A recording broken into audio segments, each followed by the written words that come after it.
So we're at RK International Machine Tools in Kent, and we've got a HAAS VF3, a 2011 machine. This machine has got 1016mm travel in the X, 508 in the Y and 635 in the Z. It's got 10,000 RPM BT40 spindle with a 20 station tool carousel. The machine's equipped with programmable coolant nozzle and the wireless intuitive probing system. Also has equipped high-speed machining and a swarf auger.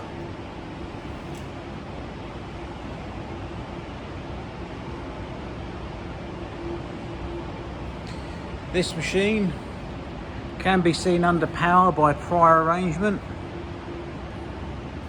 at RK International Machine Tools, just 10 minutes from the Dartford M25 river crossing in North Kent. Please let me know if you've got any questions.